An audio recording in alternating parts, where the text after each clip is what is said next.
गुरुर्विष्णु गुरुर्देवो महेश्वरः गुरुः साक्षात् परब्रह्म तस्मै श्री गुरवे नमः।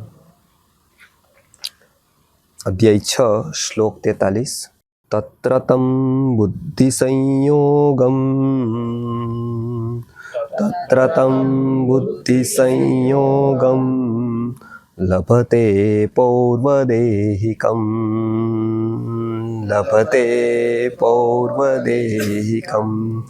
यत ते च ततो भूयः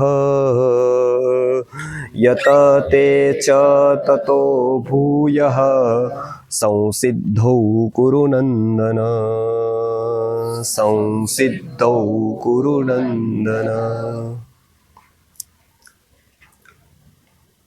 આના પહેલા શ્લોકમાં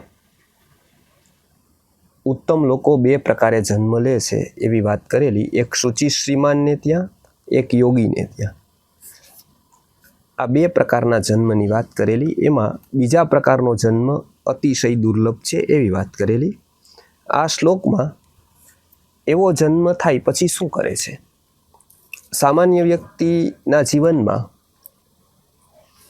ખાવું પીવું, હરવું ફરવું,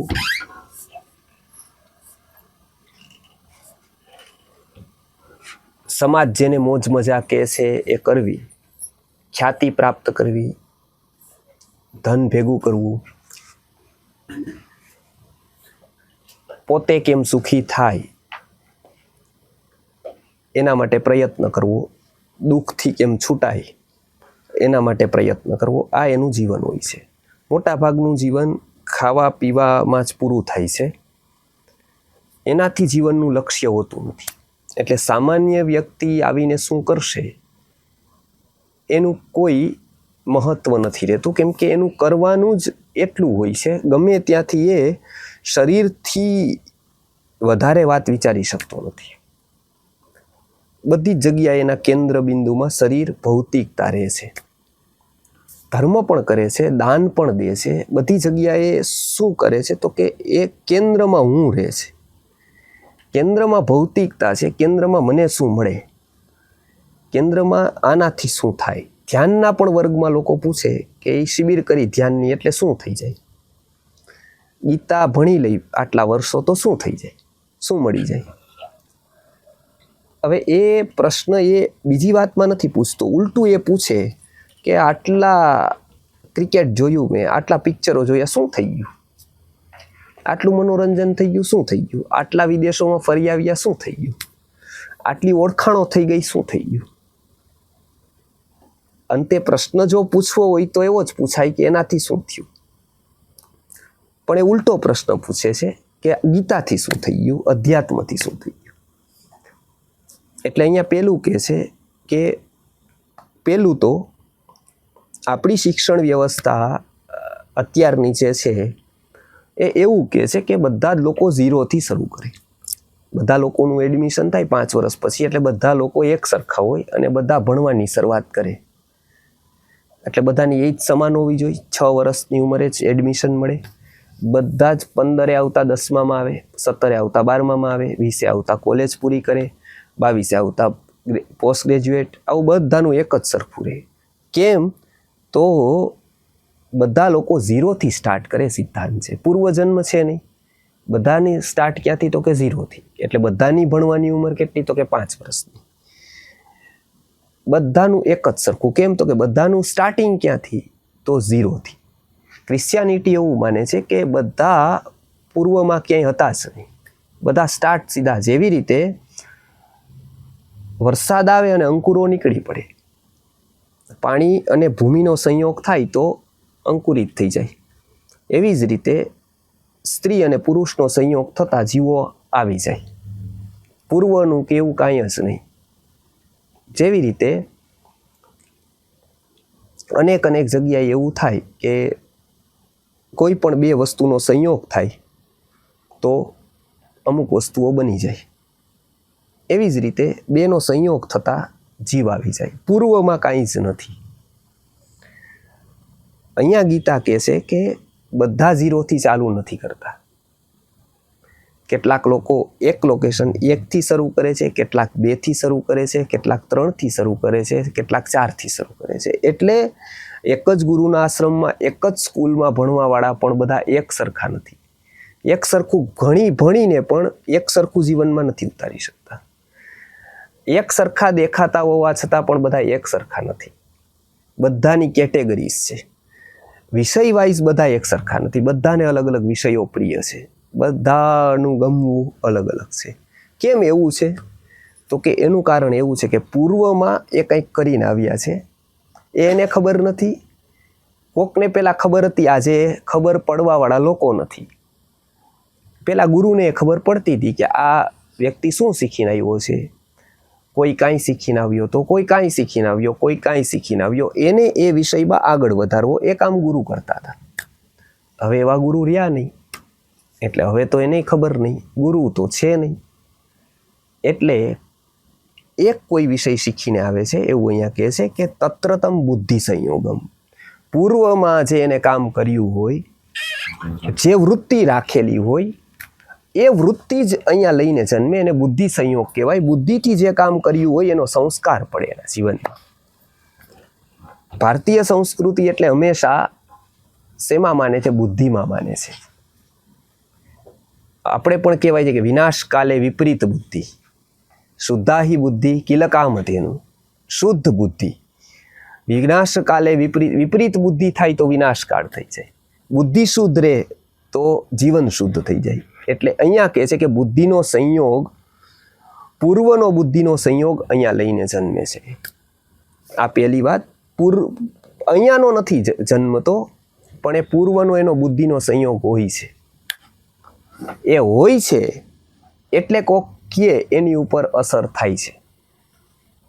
વરસાદ એક જ સરખો બધી જગ્યાએ પડે. સ્વાતિ નક્ષત્રનું પાણી ખેતરમાં પણ પડે,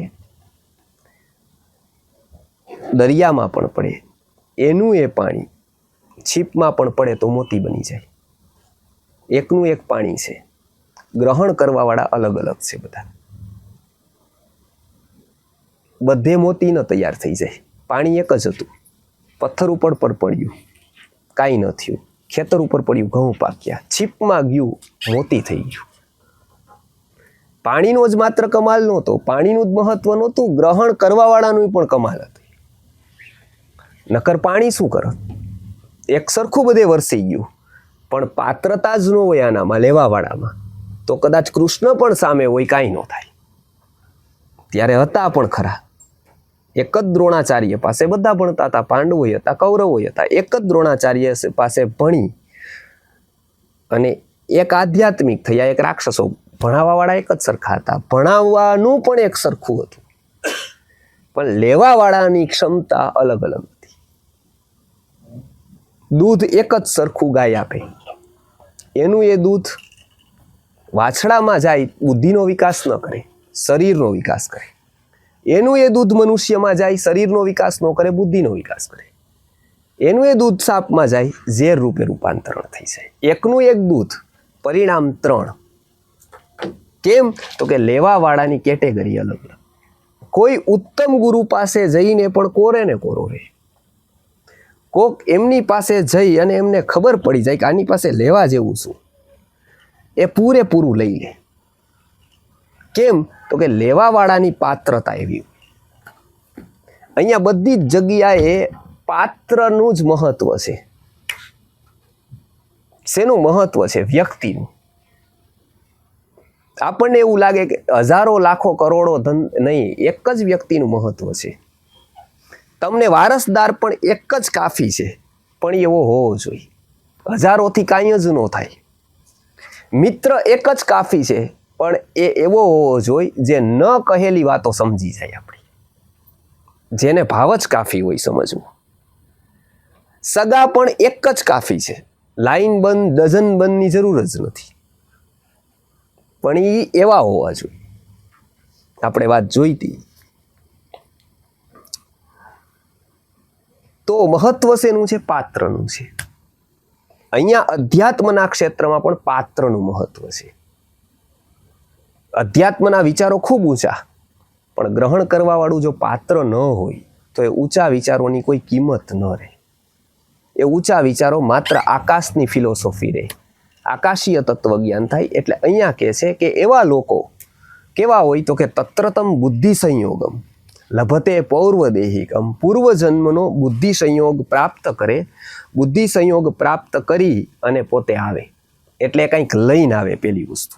અને એ લઈને આવે એવું નહીં, બધા જ લોકો કંઈક લઈને આવે. બસ આપણને માત્ર ખબર એટલે ન પડે કેમ કે આપણને અનુકૂળ વાતાવરણ જ ન મળે કે આપણે શું લઈને આવ્યા છીએ.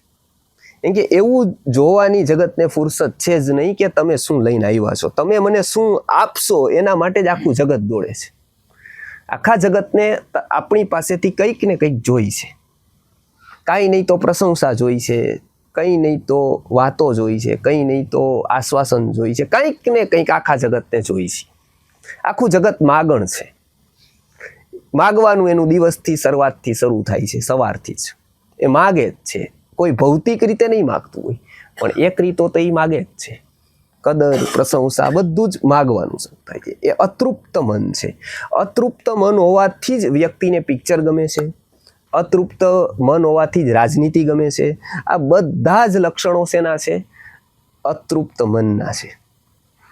વ્યક્તિ પોતે હીરો નથી થઈ શકતો એટલે શું કરે છે? પિક્ચર જોવે છે. પિક્ચર જોવામાં એ ટેમ્પરરી હીરો બની જાય છે. માનસ આપણને ખબર નથી પણ માનસનો અભ્યાસ કરો એટલે ખબર પડે કે વ્યક્તિ ટેમ્પરરી હીરો બને છે. ત્યારે એને ભૌતિક જીવનમાં તો હિરોઈન નથી મળવાની પણ હવે 3 કલાક માટે હિરોઈન મળે એટલા માટે 3 કલાક હીરો બની જાય છે. એ એનામાં તદ્રુપ થઈ જાય છે. એટલે પેલી એને છોડીને વહી જાય છે, આંખમાં આંસુવાન આવી જાય છે. પ્રારદુઃખ એને થઈ જાય છે કેમ કે 3 કલાક માટે એ પોતે બની ગયો છે. એટલે એના જે બી દુઃખ છે, ફિલિંગ છે એ બને છે કેમ કે એને એવું બનવું છે વારંવાર. એને અહીંયા જીવનમાં સંતોષ નથી. જો સંતોષ હોત ને તો એ ક્યારેય પિક્ચર જોવા ન જાત. એને સંતોષ નથી પોતાનાથી એટલે જાય છે ત્યાં જોવા. એ થોડીક વાર પૂરતું એને એ નાટક જ છે. એ ઓલો કરે છે એવું નથી. વ્યક્તિ પોતાની યારે નાટક કરે છે.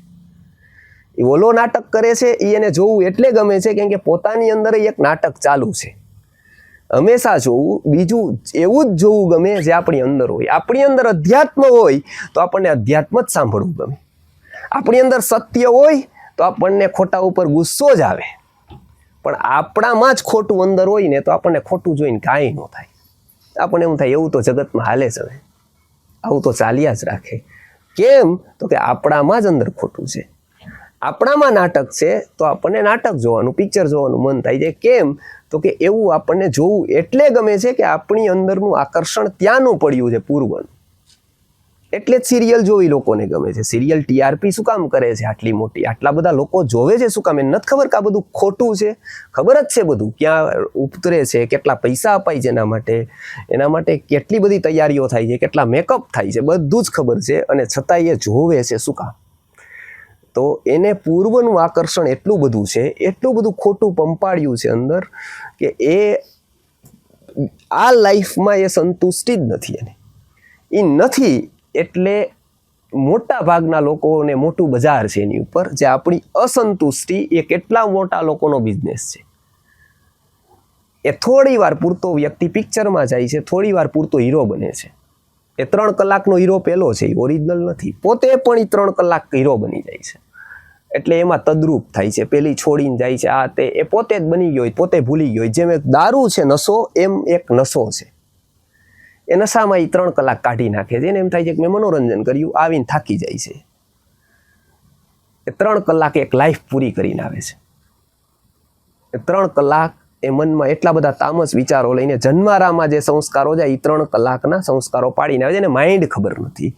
અને જો સબકોન્શિયસ એને ખબર પડશે તો ખબર પડશે કે કેટલું એમાં ભરી દેશે. ત્યારે અમસ્તા એડવર્ટાઇઝ વાળા પાગલ નથી કે ત્યાં 5 સેકન્ડની એડવર્ટાઇઝની મર્સિડીઝ બતાવવા માટે કરોડો રૂપિયા આપે, શૂઝ બતાવવા માટે કરોડો આપે, સિગારેટ બતાવવા માટે કરોડો આપે. એને ખબર છે અહીંયા બતાવ્યું એના સબકોન્શિયસમાં વયું જશે. એને પણ નથી ખબર પડતી કે એના સબકોન્શિયસનો કબજો ત્યારે થઈ ગયો છે. એવું ક્રિકેટનું છે, એવું રાજનીતિનું છે, એવું જ રાજનીતિ. વ્યક્તિ પોતે મહાન નથી થઈ શકતો, પોતે પદ નથી પ્રાપ્ત કરી શકતો. શું કરે? રાષ્ટ્રપતિ યાર ફોટો પડાવે છે, પ્રધાનમંત્રી યાર ફોટો પડાવે. એટલી વાર એને એમ છે કે હું કાંઈ નહીં પ્રધાનમંત્રી નો થયો હોય તો પણ હું જેવો તેવો નથી, પ્રધાનમંત્રીની હારે તો છું જ. હું એનો ફેન તો કમસે કમ છું જ. અને એમાં એ ઓળખી જાય આને, ખાલી નામ જ લઈ લઈએ તો વાત જ પૂરી થઈ ગઈ. તો બ્રહ્માનંદ જેટલો આનંદ એને મળે છે, મને એ ઓળખે છે. કેમ? તો કે અતૃપ્ત વાસના અંદરની. એને ખબર જ છે કે ખુરશી સુધી પહોંચવું એટલે અનેક લોકોને માર્યા વગર ત્યાં પહોંચી શકાતું નથી. એક જ ખુરશી છે અને દાવેદારો કરોડ છે. ખુરશી એક જ રાખેલી છે. એવું નથી કે મુક્તિની જેમ કરોડો હોત તો વાંધો નહોતો, તો પાછી મુક્તિની જેમ એની કિંમત ન રહેત. આપણે સાંભળીએ કોઈને, કોને આજ મુક્તિ મળી ગઈ, તો લોકોને આનંદ થાય, એવું થાય કે ઓહો શું કર્યું તું મુક્તિ મળી ગઈ. પણ કોઈક પ્રધાનમંત્રી થાય તો કેટલું ઉલ્લાસ થઈ જાય બધી જગ્યાએ. કેમ? તો કે કરોડ દાવેદાર અને ખુરશી એક. કરોડ સીધા દાવેદાર એના અને એક જ ખુરશી, એટલે 1 કરોડને પાછળ રાખીને પ્રાપ્ત કરે. એટલે લોકોને જે જોઈ છે, બીજાને પાછળ રાખવાની વૃત્તિ, એ ત્યાં પોસાઈ ગઈ એની. મુક્તિમાં એવું નથી, કેમ કે મુક્તિ 1 કરોડ જગ્યા, 5 કરોડ જગ્યા દાવેદાર એક. મુક્તિમાં ઠીક ઉલટું છે, 5 કરોડ જગ્યા ખાલી છે, દાવેદાર એક જ છે. કેમ કે એ દાવો કોઈને કરવાનો જ નથી. કેમ કે એ દાવો કરી એની અહીંયા કાંઈ તૃપ્તિ નથી થતી, કોઈને આશ્ચર્ય નથી થતું કે કેમ મુક્તિ મળી ગઈ. ઉલટું લોકોને જોતી નથી. લોકો એમ પૂછે છે કે મુક્ત થઈને શું ટૂંકમાં, આનાથી થાય શું, આનાથી કાંઈ મળે, આનાથી ક્યાંય ઓળખાણ લાગે, આનાથી કાંઈ કામ આવે? તો એક પણ એવી વસ્તુ ન બતાવી શકાય કે અહીંયા કામ આવે. એટલે એની એ સ્તર જ નથી. એટલે અહીંયા ભગવાન કહે છે એવું જીવન મળવું એ દુર્લભતમ ઘટના છે. કેમ કે હીરા છે એ માનવાનું, કાકરા તમને ગમે ત્યાંથી મળે, હીરા શોધવા જવા પડે, શોધવામાં પણ થાપ ખાવાની પૂરી શક્યતા રહે. એ કાકરાની જેમ ન મળે. જગતમાં મૂલ્યવાન વસ્તુ ક્યારેય ક્વોન્ટિટીમાં નથી હોતી. ક્વોન્ટિટીમાં હોય એ મૂલ્યવાન નથી હોતી. જે પણ ક્વોન્ટિટીમાં હશે ને જોવાનું મૂલ્યવાન નહીં હોય. એવી રીતે એનું મેન્યુફેક્ચરિંગ નહીં હોય.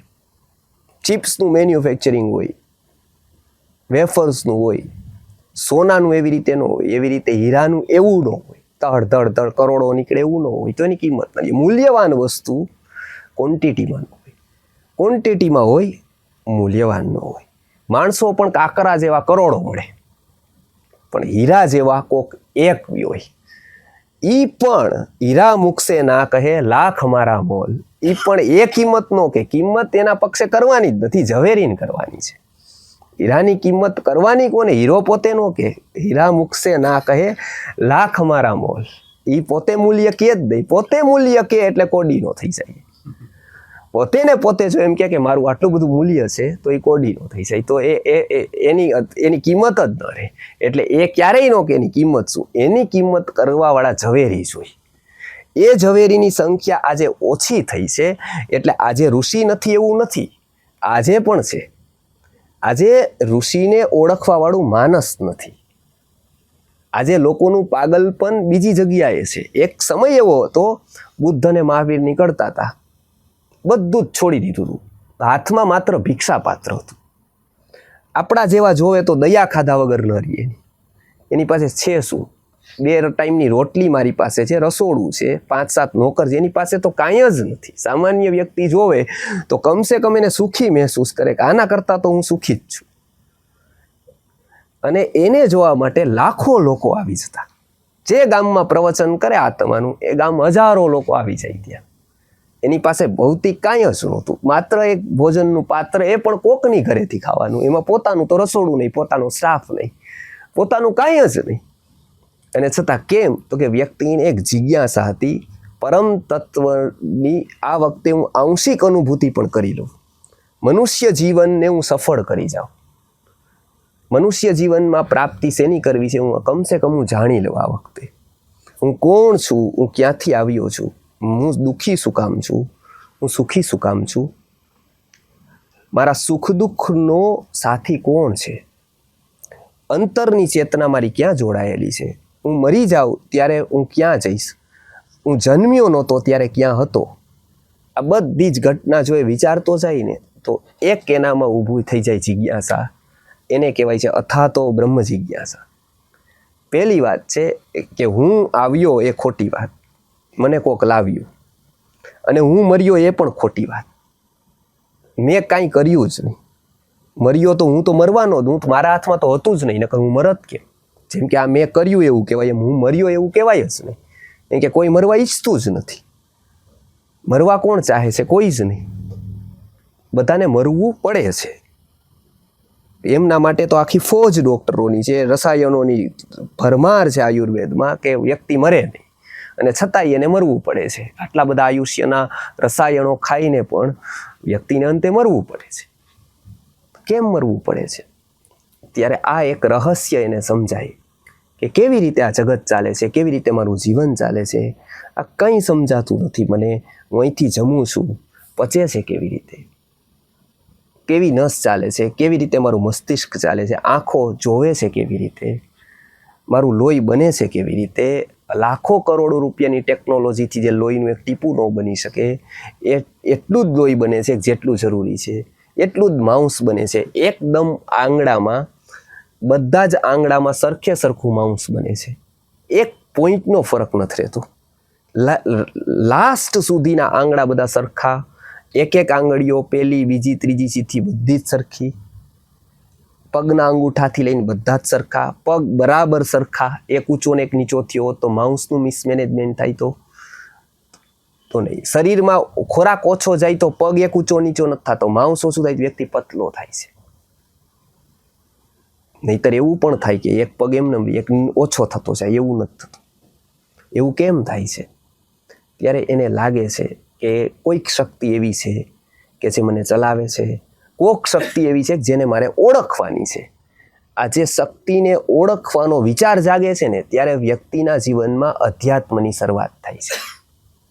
એ અધ્યાત્મની શરૂઆત કરાવવાવાળા લોકો એક ગુપ્તચર સંસ્થા છે. જેવી રીતે રો હોય છે ગવર્મેન્ટની, એ શું કરે છે ગુપ્તચર સંસ્થા? તો કે એ છુપાવે છે, ફરે છે. એનો ડ્રેસ નથી હોતો કોઈ. સિવિલ ડ્રેસ હોય, પોલીસનો ડ્રેસ હોય. ગુપ્તચરનો રોનો કોઈ ડ્રેસ ન હોય. એ શું કરે? એ સંસ્થા શું કરે? તો કે આવા સાદા ડ્રેસ મારીએ. સાદા ડ્રેસમાં રહીને કરે શું? તો કે માહિતી લઈ અને પહોંચાડવાનું કામ કરે. ગુપ્તચર વેશમાં રહેવાનું, ઓળખાણ આપવાની નહીં. એના ફોટા ન આવે પેપરમાં. એક પણ ફોટો એનો છપાય નહીં ક્યારેય પેપરમાં. જિંદગી આખી કામ કરતા રહીએ, સૌથી વધારે મોટું કામ કરતા રહીએ કદાચ, પણ એક પણ ફોટો છપાય નહીં. એક જાહેરમાં ફંક્શનમાં જાય નહીં. એકય હારતોરા એને થાય નહીં. જિંદગી આખી કામ આ જ કરે. અહીંના મેસેજ ત્યાં પહોંચાડી દે ઉપર, ગુપ્ત વેશે. આવી એક ગુપ્તચર સંસ્થા સરકારની છે. એવી જ એક ગુપ્તચર સંસ્થા અધ્યાત્મની છે.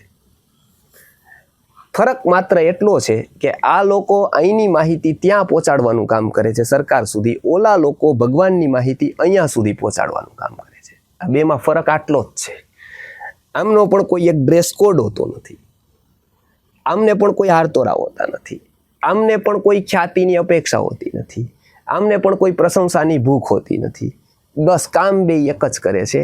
એક ગુપ્તચર સંસ્થા રોની અહીંની માહિતી ત્યાં પહોંચાડે છે. બીજી જે આ ગુપ્તચર સંસ્થા છે, બે પ્રકારના યોગી છે. એક પહેલા અને એક બીજા. એમાં બીજા પ્રકારના જે યોગી કીધા એક જ કામ કરે છે. ત્યાંની ગુપ્ત વાત છે એ અહીંયા પહોંચાડવાનું કામ કરે છે. અહીંની ગુપ્ત વાત સાંભળી અને સરકાર નિર્ણય લે છે. વાની ગુપ્ત વાત સાંભળીને અહીંના અનેક અધ્યાત્મના જીવો અધ્યાત્મના માર્ગે આવે છે. સીધી સાદી વાતથી આવતા નથી. કોઈનાથી પ્રભાવિત થતા નથી. અધ્યાત્મનો બોધ લઈને આવનાર વ્યક્તિના લક્ષણો બ્રહ્મસૂત્રમાં કીધેલા છે, જેના તેનાથી એ પ્રભાવિત ન થઈ જાય. ભૌતિક વાતોથી અંજાઈ ન જાય.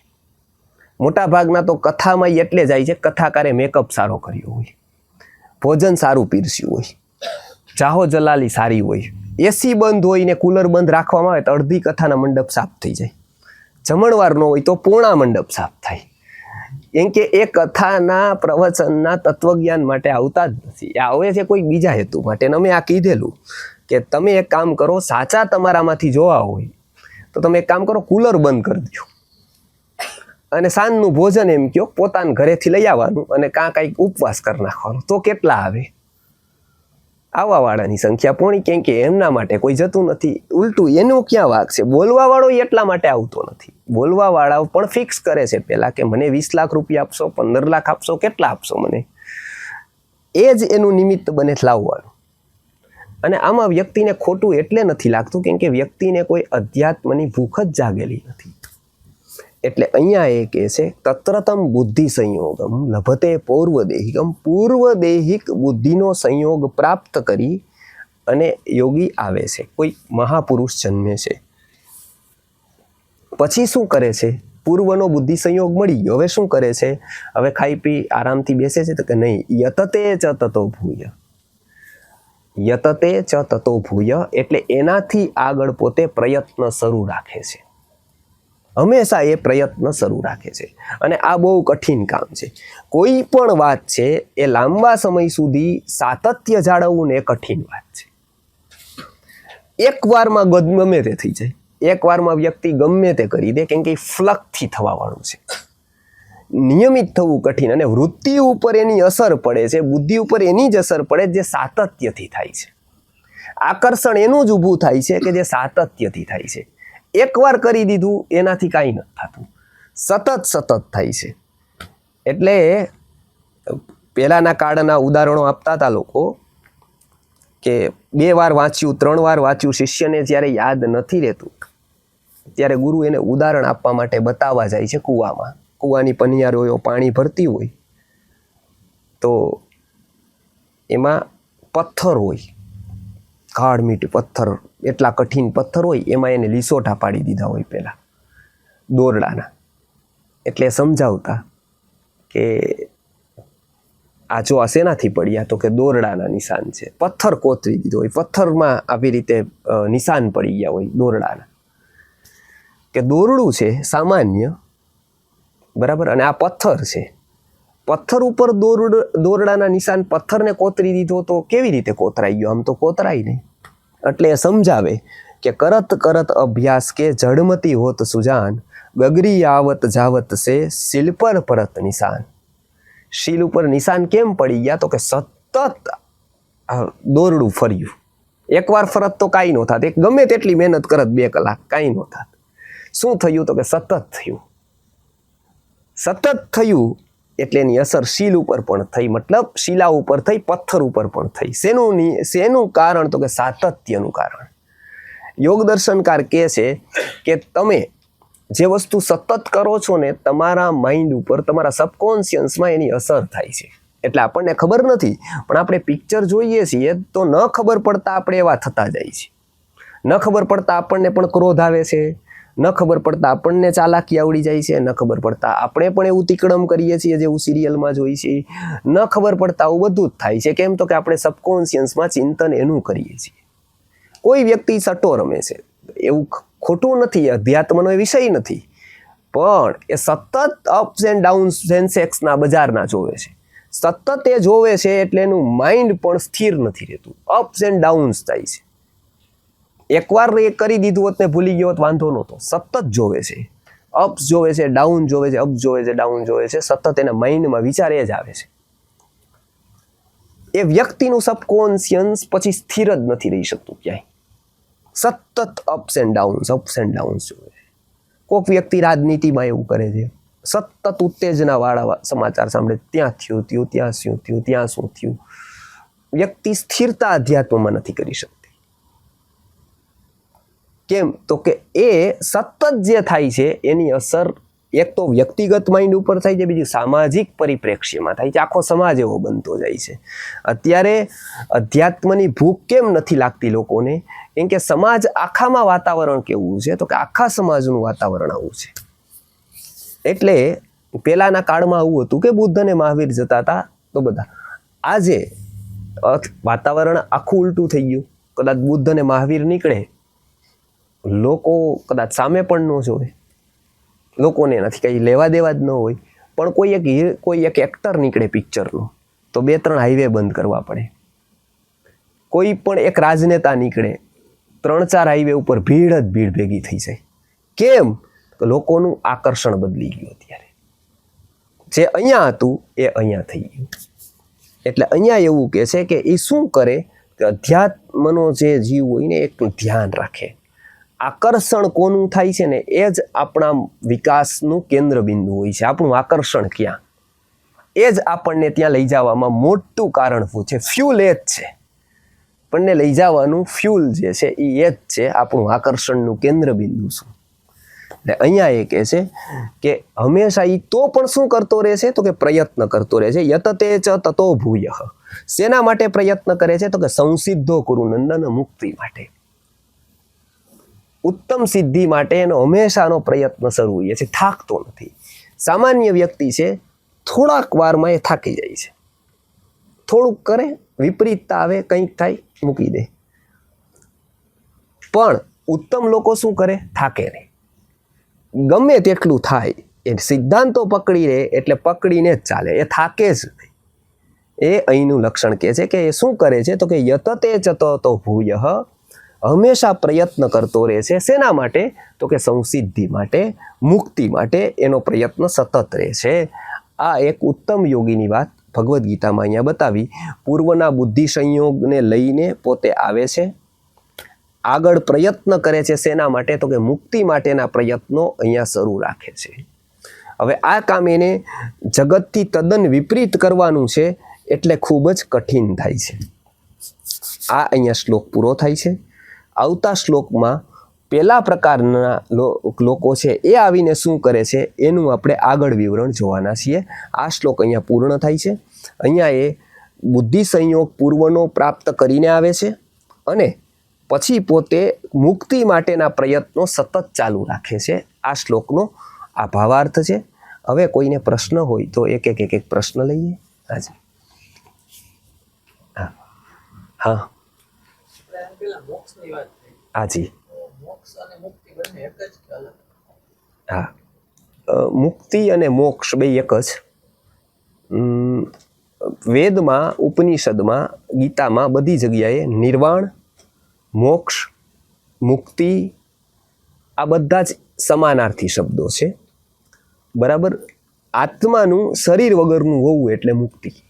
કોઈ પણ ગતિમાં, મનુષ્યમાં, પશુમાં, દેવોમાં કે તિર્યંશમાં, ચારમાંથી કોઈ જગ્યાએ વ્યક્તિ ન હોય, બરાબર છે, શરીર લઈને, એટલે એ મુક્તિ કહેવાય. ચાર પ્રકારની ગતિ છે.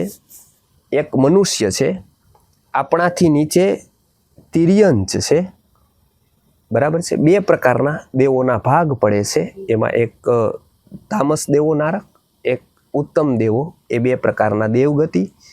બેની એક અહીંયાની ગતિ તિર્યંશ એટલે પશુ પક્ષીઓ અને મનુષ્ય, આ ચાર પ્રકારની ગતિ છે. જી, એટલે એમાં ન હોવું એવી એક સ્થિતિ હોવી, એ સ્થિતિને મુક્તિ કહે છે. મુક્તિનો અર્થ બીજું પૂર્ણતા પણ થાય છે કે જ્યારે કોઈ વ્યક્તિ વિકાસ કરતો કરતો પૂર્ણ થાય ત્યારે એને શું જરૂર નથી પડતી, તો કે એવું ચડતા ક્રમે તમે જુઓ તો વ્યક્તિ જેટલો ઉત્તમ હશે ને, અહીંયા પણ જુઓ તમે, જે ઉત્તમ વ્યક્તિ હોય ને એને જરૂરિયાત ઓછામાં ઓછી હશે. એક સીધો સાદો દાખલો છે. સામાન્ય વ્યક્તિ હશે કાં તો એને કેટલી વસ્તુની જરૂર, આપણે જેમ એડિક્શન કહેવાય, જે શું કામ કે એના વગર ચાલે નહીં. કોઈકને તમાકુનું, કોઈકને શેનું ચાલે નહીં. કોકને ક્રિકેટ વગર, કોકને રાજનીતિ વગર, કોકને સમાચાર સાંભળ્યા વગર, કોકને ટીવી વગર, કોકને ન્યૂઝ વગર, પેપર વગર નથી ચાલતું ને. એટલે તો આટલું બધું જાય છે. પેપર આવે છે શું કામ, આપણે આટલા બધા વેચાય છે વર્તમાન પત્રો શું કામ. બેચેની થઈ જાય લોકો. વરસાદમાં એક દિવસ ન આવે ને તો ફોન કરીને કે કેમ નથી આવ્યો. પેપર વાંચ્યા વગર બેચેની થાય. કેમ, તો કે એના મનને એને ટેવ પાડી દીધી છે દરરોજ નવા જૂની સાંભળવા જોઈએ. જો એ સાંભળે નહીં કોઈનું એક્સિડન્ટ થયું છે તો એને ભાવે નહીં. સાંભળે નહીં કે કોઈ લોકો બે ઝઘડી ગયા છે, એવું જ્યાં સુધી એનું મન સાંભળે નહીં ચેન ન પડે એને. એટલે એવું એ હવે સાંભળવા ક્યાં જવું, ઘરે ઘરે તો જવાય નહીં.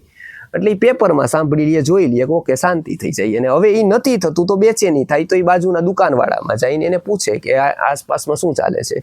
એટલે પેલો કહે કે હમણાં પેલું થઈ ગયું, ઓલા લોકો ઝઘડી ગયા હતા. એટલે બેસે કે હવે થોડીક વાત કરો, ચા પીએ. હવે એ ધનવાન છે તો શું કરે, કોકને બોલાવે અને કે ચા પીઓ. એ ચા પીને બધી માહિતી બાતમી આપતો જાય. હવે એવું બધું જાણીને એને ક્યાં જવું છે, એને શું ફરક છે કે કોઈની સાથે કોઈનું શું ચાલે છે. પણ એ એને ટેવ પાડેલી છે મનને. આ ટેવ પાડે છે એટલે મુક્તિથી સેમ વિપરીત દિશા પકડે છે. એને જવું છે વીરપુર, કથા એટલે બેસાડે છે પૂર્વજીવન મુક્તિ મળે. અને કરે છે એવું કે એ પોતે બંધનમાં હજારો વારસ પૂરે. લોકો કહે છે કે ભાગવતની કથા બેસાડે મુક્તિ મળે. મુક્તિ મર્યા પછીની વાત નથી. એને જીવતા શું કર્યું ને શેની કથા કરી ને એના ઉપર મુક્તિનો સંબંધ. મર્યા પછી શેની કથા કરો છો એની યાર મુક્તિનો સંબંધ નથી. એને જીવતા શેની કથા કરેલી છે એના ઉપર મુક્તિનો સંબંધ છે. એટલે મુક્તિ એટલે કોક કંઈક કરે ને કોકને મળવા વાળું પાર્સલ એ મુક્તિ નથી. સ્વયં આત્માનો જ એટલો વિકાસ થાય તો એને શું થાય તો કે એક એક વસ્તુ છૂટતી જાય. આપણે એક સ્તરે મધ્યમાં છીએ. આપણાથી નીચા ઘણા લોકો છે જેને સવારે દારૂ જોતો હશે, તમાકુ વગર દિવસ નહીં ઉગતો હોય, કેટલાકને સિગારેટો જોતી હશે, કેટલાકને ચા જોતો હશે, કેટલાકને કોફી જોઈતી હશે, કેટલાકને કંઈક, કેટલાકને કંઈક, કેટલાકને કંઈક, એના વગર એની સવાર નહીં ઉગતું હોય. કેટલાક લોકો એવા હશે કે ઓકે સેના વગર પણ ચાલતું હશે.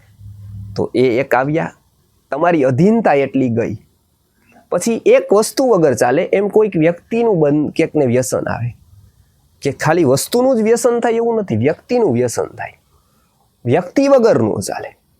એટલે રાજનેતાઓ હોય મોટે ભાગે પદ મળે, પછી પદ મળે ને પદ જાય પછીની સ્થિતિ અતિ આઘાતજન્ય હોય. કેમ કે વાહ બધા ફરતા હોય 10-15 લોકો એને વાહ વાહ વાહ વાહ કરવા વાળા, એના કરકમલોથી ઉદ્ઘાટન થતા હોય. પછી બિચારા કરકમલ રીએ નહીં, એક દિવસમાં પૂરા થઈ જાય, પછી બોલાવા ન જાય, કોઈ એની યાર ફોટો ન પડાવે તો કેટલો આઘાત અનુભવી કે હવે મારી કિંમત ન રહી કાંઈ. બરાબર? કેમ તો કે એના મને આ બધું પાડ્યું. હવે કોઈ એને વાહવા ન કરે ચાલે નહીં, બેચેની થાય પોતાને. એટલે 2-5 વાહવા કરવા વાળા જ હોય. આ વ્યક્તિનું બંધાણ છે, વ્યક્તિનું વ્યસન છે. આ બહુ મોટું ખરાબ છે. આ વ્યક્તિનું વ્યસન છે.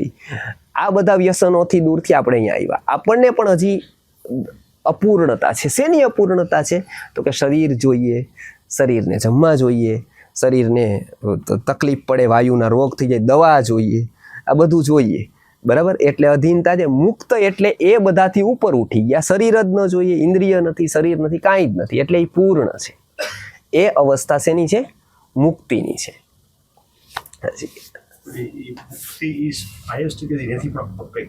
ના, એ હાઈએસ્ટ જ્યાં પૂરું થાય ને એ જ મુક્તિ છે. મુક્તિ એવું કોઈ એવું સ્થાન નથી કે આ મુક્તિ હવે આના પછી આ, એવું નહીં. જ્યાં પૂરું થાય છે ને, સપોઝ પરમાણુ. પરમાણુ કોને કહેવાય છે કે પરમઅણુ. સપોઝ એવો પાર્ટિકલ વસ્તુનો કે જેનું વિભાજન જ ન થાય. આ ઘડિયાળને તમે તોડો, 2 કટકા કરો, 2 ના 4 કરો, 4 ના 8, 8 ના 16 કરતા જાઓ કરતા જાઓ કરતા જાઓ. એન્ડ પાર્ટ ઈ કરોડમોય હોય, 2 કરોડમોય હોય, 3 કરોડમો પાર્ટ હોય. એવો પાર્ટિકલ અસ્તિત્વ ધરાવે છે કે જેનું હવે શક્ય જ નથી વિભાગ કરવો. બરાબર ને? પાર્ટીશન કરવું શક્ય નથી એનું. હવે એનું વિભાગીકરણ કરવું, સેપરેશન કરવું શક્ય નથી. એટલે એને શું કીધું આપણે? પરમ અણુ. પરમ અણુ એટલે શું? એના પછી કોઈ અણુ નથી. પરમ પૂજ્ય એટલે એના પછી કોઈ પૂજ્ય નથી. એટલે આપણે શું કહીએ? પરમ પૂજ્ય, પરમ અણુ. બરાબર છે? તો પરમ અણુ એટલે શું થયું? પરમાણુ. એમ પરમ સ્થિતિ એવી આવી કે જેનાથી ઉચ્ચ કોઈ સ્થિતિ છે જ નહીં. એને આપણે શું કહીએ? મુક્તિ. બરાબર? એના પછી હોત તો એ મુક્તિ નથી. મુક્તિ એટલે ભગવત પ્રાપ્તિ રહી. એ એક જ થઈ ગયું કે લોકોને સમજાવવા માટે એ ભગવત પ્રાપ્તિ એ જ મુક્તિ. લોકોનું સજીવાકરણ કંઈક જોઈએ. લોકોને શું થાય કે હંમેશા વ્યક્તિ મુક્તિ કહે તો બધું છોડવાનું હોય. આ મુક્તિનો એક્ઝેક્ટ અર્થ શું? તમે આ મૂકી દો, આ મૂકી દો, આમ છેલ્લે વધે એ મુક્તિ. બરાબર? તમારામાંથી સપોઝ શરીર, ઇન્દ્રિયો જાય, બરાબર, શરીર વયું જાય, મન જાય, બુદ્ધિ જાય. હવે વ્યક્તિ કામ શું કામ કરે? પકડવા માટે. છોડવાનું કયો તો એને એવું લાગે ને કે તો મુક્તિમાં તો આ બધું આ છોડવા માટે કરવાનું. જે ચ્યવનપ્રાશું આ શરીર સાચવવા માટે ખાતો હતો એ તો મૂકવાનું થઈ ગયું મુક્તિમાં. તો પછી ફિક્સ ડિપોઝિટ ને બધું શું કામ કરવામાં આવે? તો કે મેળવવા માટે. આખો જગત એનો સંસ્કાર શેના માટે આવે? તો મેળવવા માટે. એટલે વચ્ચેના ઋષિ મુનિઓએ શું કર્યું કે એને કીધું કે આ મુક્તિની ભાષા એટલી બધી નહીં સમજે, કેમ કે એમાં મૂકવાનું છે. મૂકીને અંતે શું કરે છે? એ ઘોડીઓ છોડે છે. અપંગ છે એને કહે કે તમારી ઘોડી છૂટી જશે, કેન્સરવાળાને કે તમારી દવા છૂટી જશે, બરાબર, તમારા કેમો છૂટી જશે, તમારી એલોપેથિકની જે તમે થાઇરોઇડની દવા ખાવતી છૂટી જશે. કેટલો આનંદ થાય. ડાયાબિટીસ વાળાને કહો ઇન્સ્યુલિન છૂટી જશે તમારું, તો આનંદ થાય ને. કેમ કે ઇન્સ્યુલિન એને શું લાગે છે? આપત્તિ લાગે છે.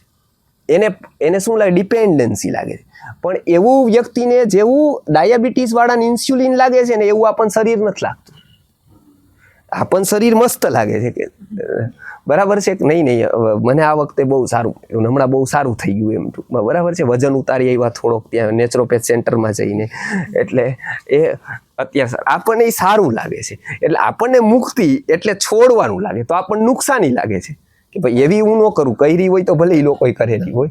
એટલે એને શું મોડિફાઈડ કર્યું સંપ્રદાયોએ, શું કર્યું એ મુક્તિનું ફોર્મેટ મોડિફાઈડ કર્યું, કેમ કે આને આખા જગતે સંસ્કાર છે ને આપ્યા મેળવવાના, બરાબર. એટલે ગેઇન થાય તો એ કંઈક જાય, મૂકી દે છોડવાનું જ ન જાય. એટલે કે ગેઇન શેમાં થાય? તો કે ગેઇન આ થાય કે ભગવત પ્રાપ્તિ, બરાબર. કે ભગવત પ્રાપ્તિ એ ગેઇનિંગ. મુક્તિનું જે નામ શું? ભગવત. તો સૌથી ઊંચું શું? તો કે ભગવાન, બરાબર. કે ભગવાન આવશે તો કે જો તમને આમ કરે તો આ મળી જાય, આ મળી જાય. એટલે કે આ બરોબર મારા બધા અરમાનો પૂરા કોણ કરી શકે? એવું વિશ્વમાં કોણ?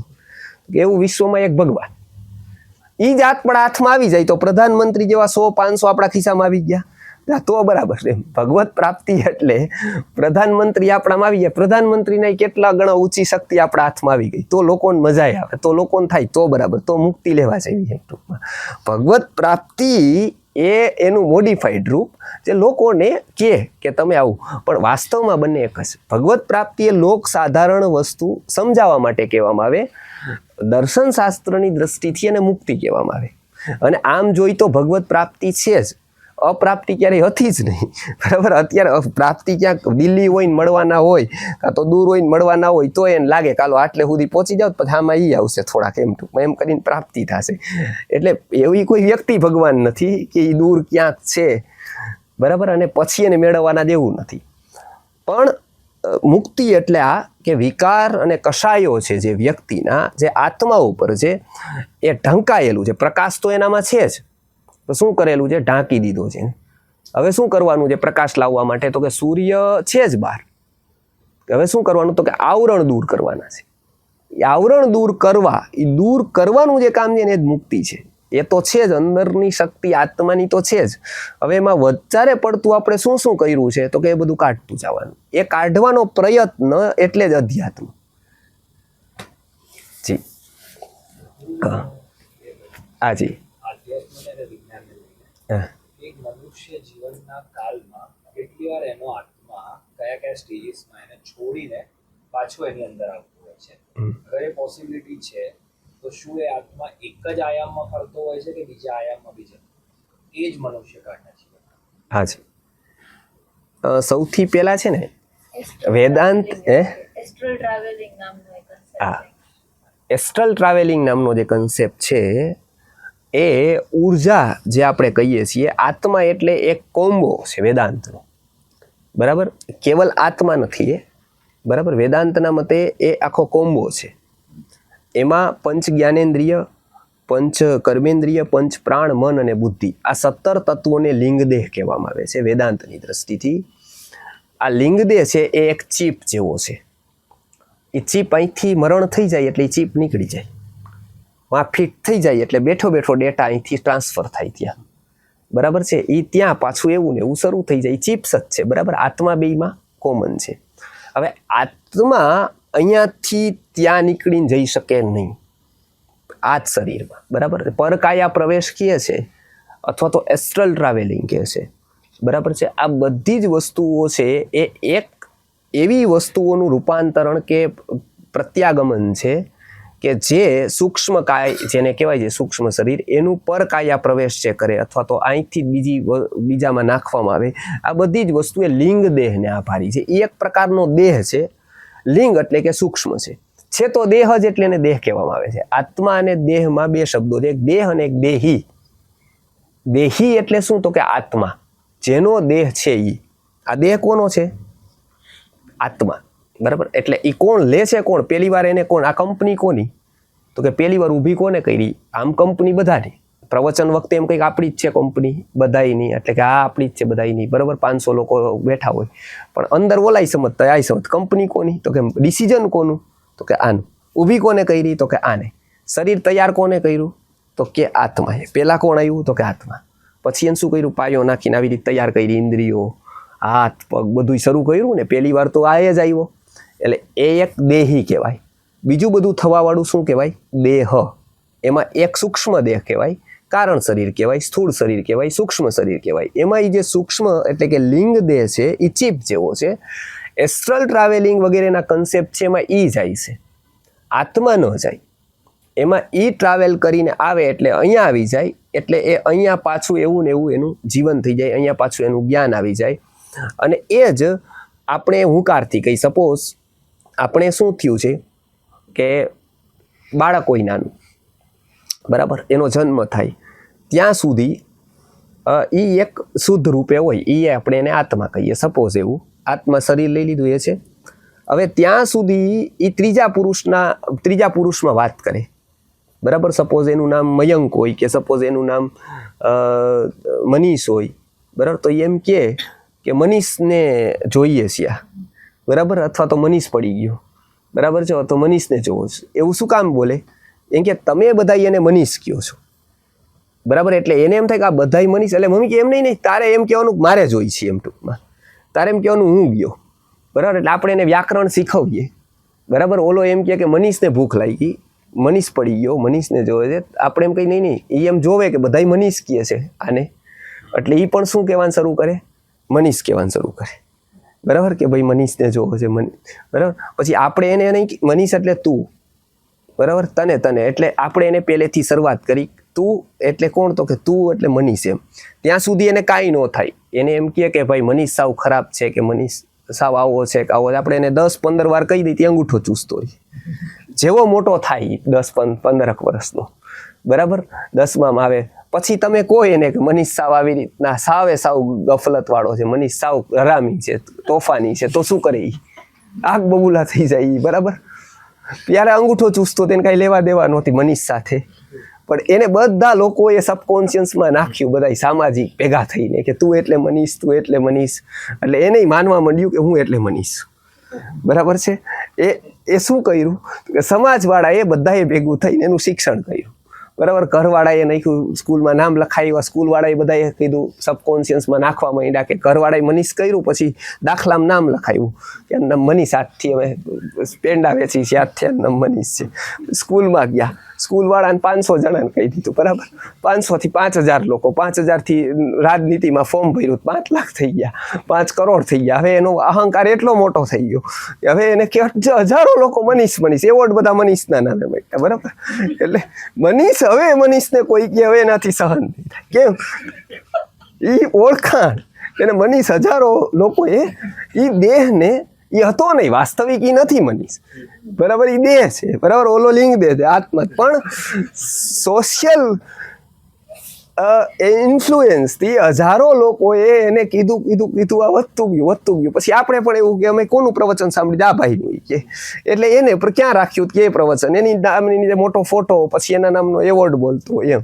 આ બધામાં થાય છે શું? શરીર સંબંધિત જે વસ્તુ નથી, બરાબર, મનીષ એ નથી, એને આખું જગત તૈયાર કરી દઈએ કે આ મનીષ જ છે, બરાબર છે. હવે એ પછી પોતે પણ માનવા માંડે, કેમ કે હવે આ કરોડો લોકો કે ખોટું ન હોય, એટલે પછી એ એવું માનવા માંડે કે ના આ હું જ છું, એમ.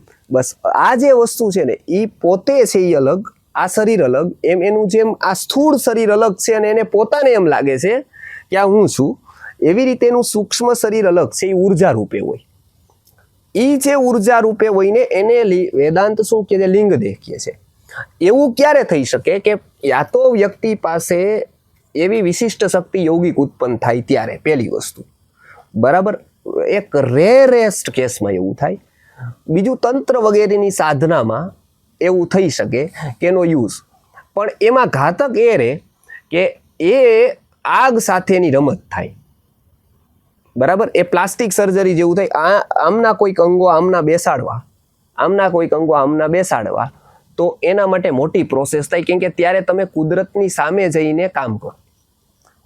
કુદરતની સામે જઈને, કેમ કુદરતે આનું શરીરના અંગો જૈવિક બનાવ્યા છે. પ્રત્યેક કોષમાં એક જીવ છે, પ્રત્યેક કોષ સજીવ છે. આ શરીરમાં પણ પ્રત્યેક કોષ સજીવ છે. એટલે ફોરેન બોડી જ્યારે આમાંથી આમાં જ્યારે કરવાનું હોય ટ્રાન્સફર, બરાબર છે, ત્યારે શું કરવું પડે? ઓલા બધાને મૂર્છિત કરીને સુવડાવી દેવા પડે, બરાબર. એટલે જ એને બેહોશ કરી દઈએ, એનેસ્થેસિયા આપી દઈએ, એને બેહોશ કરી દે. શું કામ? નહીતર એ લડે એટલા કાને જ ન આવવા દે. આ રાજનીતિ ત્યારથી કોષોમાં જ છે. જેવી રીતે કૂતરા જોઈ કે એક ગામમાં 5 ભેગા થઈ જાય, પછી બીજા કૂતરાને ન આવવા દે, બરાબર, બીજા કૂતરાથી ખતરો ઊભો થાય એને, બરાબર. એ જીવનું સંરક્ષણાત્મક જે કવચ છે એ બધી જગ્યાએ, એમ અહીંયા પણ શરીરમાં એવું છે. ફોરેન બોડી સ્વીકારે નહીં, પાછું આપી દે. ફોરેન બોડી જ્યારે એને કરવું છે ઇમ્પ્લાન્ટ, ત્યારે શું કરવું પડે કે આ બધાને સુવડાવી દેવા પડે કે આ બેહોશ કરી દેવા પડે. આ વસ્તુ થઈ. એવી જ રીતે ખતરો ત્યાં હોય જ્યારે એસ્ટ્રલ ટ્રાવેલિંગ કરે કે બીજા દેહમાં જ્યારે કરે. આવું એક વાત કહી દઉં અંતિમ. 2 ઘટના છે આવી. એક શંકરાચાર્યના જીવનમાં એવું બને છે. શંકરાચાર્યજી જ્યારે શાસ્ત્રાર્થ કરે છે, બરાબર, ભારતી સાથે, બરાબર, ત્યારે પહેલાના કાળમાં એક શાસ્ત્રાર્થની પરંપરા હતી. શાસ્ત્રાર્થ કરતા હતા, બૌદ્ધિક તર્ક કરતા હતા. કોઈ વિરોધ કરે છે એટલે માનવાનું નહીં કે એ સામે છે, બરાબર. વિરોધ એ જાગૃતિનું નિશાન છે. વિરોધ કરવો એ દુશ્મનાવટનું નિશાન નથી, એ જાગૃતિનું નિશાન છે. તમે જાગૃત હો ને વિરોધ કરી શકો યોગ્ય વાત માટે, તમે તમારો પક્ષ રાખી શકો. ભારતમાં ઉદારતા હતી, બરાબર. એટલે એમાં શંકરાચાર્યએ અલગ અલગ સિટીમાં જઈ અને લોકોને પ્રવચન કરે, એમાં સભાઓ થાય, શાસ્ત્રાર્થ થાય, પોતાનો પક્ષ અદ્વૈત મત રજૂ કરે. એટલે મંડન મિશ્ર હતા, એમની યાર શાસ્ત્રાર્થીઓ હારી ગયા. બહુ મોટી કહાની છે. પછી ભારતી છે એ વિદુષી છે ખૂબ જ, એ પણ આવી અત્યારે શાસ્ત્રાર્થમાં. એટલે એને કીધું કે શંકરાચાર્યને બીજા કોઈ વિષયમાં ધરાવી શકાય એવું નથી. એક વિષય એને ખબર નથી, અનુભવ નથી, એ છે કામશાસ્ત્ર. તો એને છે ને સેક્સોલોજીના પ્રશ્નો પૂછ્યા ત્યાં કામ વખતના પ્રશ્નના જવાબ શંકરાચાર્ય પાસે હતા નહીં, કેમ કે એને એનો અનુભવ હતો નહીં આ શરીરથી. એટલે એને કીધું કે હું તમારા પ્રશ્નોના જવાબ લેખિતમાં આપીશ, આનો અનુભવ મારે કરવો પડશે. આ શરીરે હું ન કરી શકું, સંન્યાસી હોવાથી બીજા શરીરે મારે કરવો પડે. એટલે એને એક રાજાનું, અમૃત રાજાનું શરીર જોઈતું હતું. એ મૃત થઈ ગયું હતું, એમાં જવું જોઈએ, એને પછી વાંચવું, એનો અનુભવ કરવા, એવું બધું થઈ શકે. એટલે એને પોતાનું શરીર છોડીને એનું શરીર લીધું આ એસ્ટ્રલ ટ્રાવેલથી. આ એક ઘટના છે. બીજી ઘટના છે, વ્યાકરણ ઉપર વાક્યકાર વરરુચિ છે, ભાષ્યકાર પતંજલિ છે, પાણીની વ્યાકરણના વાક્યકાર થયા છે વરરુચિ. એની સાથે વ્યાળી નામનો એક વ્યક્તિ ભણતો, તે ત્રણે આ વિદ્યા શીખી હતી. હવે વસ્તુ શું થઈ કે 3 ગયા અને એક રાજાના શરીરમાં વ્યાળીએ પોતાનું એસ્ટ્રલ બોડી ત્યાં સ્થાપિત કરી દીધું ને એ થઈ ગયો એવું કે એવું જ્યારે વ્યક્તિ કરે ને ત્યારે પૂરું સાવધ રહેવું જોઈએ. કેમ કે વ્યક્તિ ભૌતિક સંગ પણ કોકનો કરે ને 5 વર્ષ 10 વર્ષ, ત્યારે એ ખબર ન પડતા એ વ્યક્તિ જે પ્રભાવી હોય ને એના જેવો થઈ જાય. જો ખોટો બહુ પ્રભાવી હોય ને તો સાચો ખોટો થઈ જાય. કઈરો ગયો હોય એને મનાવા, પણ આ મનાઈ ના આવે. એમ ટૂંક બોલો એને સમજાવું દી. એમ કે જગત સાચા ખોટામાં માનતું ને, જગત પ્રભાવમાં માને કે પ્રભાવ કોનો, એ પ્રભાવમાં બધા આવે. જો સાચાનો વધારે પ્રભાવ હોય ખોટો સાચાના પ્રભાવમાં આવે, અને ખોટાનો વધારે પ્રભાવ હોય સાચો ખોટાના પ્રભાવમાં આવે. રાજાના સંસ્કારો બહુ દ્રઢ હતા, કેમ કે સૌથી વધારે નશો કહેવાય ને, સૌથી દ્રઢ એ રાજ્યના પદના કહેવાય. આપણે પણ અત્યારે જો બધા પુરુષો અત્યારે ઉત્સવ ચાલે, સ્ત્રીઓનો આવે ને નવરાત્રી, એમ પુરુષો નવરાત્રી હાલે છે અત્યારે. રાજનીતિ બધી જગ્યાએ યુટ્યુબમાં રાત 12-1 વાગ્યા સુધી, બરાબર, આખી નવરાત્રી ચાલે છે અત્યારે પુરુષોની. સમાચાર, ક્યાં કોણ જીતું, ક્યાં કોની ટિકિટ, ક્યાં કોણ. આનંદ કેવડો પસરાઈ ગયો, આમ મંદી એવડી છે છતાં આનંદ કેવડો સમાજમાં છે. પુરુષોની નવરાત્રી કહેવાય. લોકસભાની કે આવી ચૂંટણી આવે ત્યારે નવરાત્રી આવી જાય. ટૂંકમાં રાત્રે દિવસે વિડીયો 12-1 વાગ્યા સુધી કોણ નેતા જીતા, કોને શું કીધું ભાષણમાં, બરાબર, કોણ પેલું થયું. કેમ તો કે એની અહંકાર હારે આપણો અહંકાર તાદાત્મ્ય સાધી લે. એમ ટૂંકમાં એની ભીડ ભેગી થાય, આપણને લાગે જેવું તેવું નથી ભારત આપણું. ગમે તેમ તો હું મોટો થાઉં છું એની સાથે. એકલો મોટો નથી થતો. કંપની એક મોટી થાય, ડીલર હારવાર મોટો થાય, ટૂંકમાં એનો ડિસ્ટ્રીબ્યુટર મોટો થાય. એકલી કંપની મોટી થાય તો આનંદ ન આવે. એનો શેર મારી પાસે હોય તો મને આનંદ આવે કે વાહ ભાઈ મોટી કંપની થયો. એમ આનો શેર છે નાનો, આમ તો અહંકારનો છે, બીજો કોઈ નથી. રાજનેતા શેર આપે જ બધાને એક. એની સાથે આપણો શેર મોટો થાય એટલે આપણો અહંકાર મોટો થાય છે. એટલે એક એસ્ટ્રલ ટ્રાવેલ 2 રીતે થાય. એવું બહુ રેર બને છે, પણ એ સામાન્ય વ્યક્તિ માટે નથી. સામાન્ય વ્યક્તિ માટે શું છે, આ 2 વસ્તુ. સામાન્યમાં એવું બને નહીં, સામાન્ય ઘટના એવી બને નહીં, બહુ રેરેસ્ટ બને, સામાન્યથી ન બને. બીજો પ્રશ્ન શું છે? અગર એક પોસિબિલિટી હોય તો એ આત્મા એક આયામમાં ફરતી હોય છે કે બીજા આયામમાં બી જઈ શકતી હોય છે. અને આમાં હું એક વસ્તુ હજી એડ કરું હા. છું. તમે જેમ તંત્ર વિદ્યાની વાત કરી હાજી તો વેદોમાં જ્યાં સુધી મારી ભૂલ નથી થતી અથર્વ વેદમાં હાજી તંત્રો હા. તો અથર્વ વેદમાં જો એક આત્મા હા નીકળ્યા પછી એ રહેતી નથી, તરત બીજા મનુષ્ય જીવ હા નીકળી શકે હા શરીરમાં કંઈક એટલે ગમે એમાં જતી રહેતી હોય છે. હાજી તો તો તંત્ર વિદ્યા કઈ રીતે એક્ઝિસ્ટ કરે છે અથર્વ વેદમાં? હા આ બહુ સારો પ્રશ્ન છે. આ પ્રશ્ન બધી જગ્યાએ છે. આ માત્ર એક પ્રશ્ન નથી, આવો પ્રશ્ન બધી જગ્યાએ છે. જો આત્મા આવી રીતે એક શરીરમાંથી નીકળીને બીજામાં વહી જતી હોય તો પહેલો પ્રશ્ન એવો કે તો પછી તંત્ર વિદ્યા કેવી રીતે અસ્તિત્વમાં આવે? બરાબર, પહેલો પ્રશ્ન. કર્મના સિદ્ધાંતો સાચા હોય તો એક વ્યક્તિ બીજા વ્યક્તિને કેમ નજર લગાડી શકે, કેમ એનું બગાડી શકે? જો બધું ભગવાન કરતા હોય તો બરાબર છે. એવું ભક્તને દુઃખ કેમ હોય, આ બધા સુખી કેમ હોય રાક્ષસો? આ અનેક પ્રશ્નો આના ઉપર છે. કેમ? તો કે જગત હંમેશા સીધી લીટીવાળું નથી. પહેલી વસ્તુ, જગતમાં કાળું ધોળું બંને છે. સાત્વિક, રાજસ અને તામસ ત્રણેય શક્તિઓ કામ કરે છે પોતપોતાની રીતે. કેવલ સાત્વિક શક્તિ કામ કરતી હોત વાંધો નહોતો, રાજસ અને તામસ શક્તિઓ પણ કામ કરે જ છે. બરાબર, આ આપણે એક ફેક્ટ. આપણને જે અનુકૂળ અને પ્રતિકૂળ લાગતું હોય ઘણી વાર સારું પણ હોય, ઘણી વાર ખરાબ હોય. આપણે રાજનીતિની આટલી વાત કરી, એવું નથી કે આપણે રાજનીતિના વિરોધી, એમાં સારું ઘણું બધું છે. એવું નથી કે આપણે એની કોઈ વ્યંગ કરીએ છીએ, એમાં સારું ઘણું બધું છે.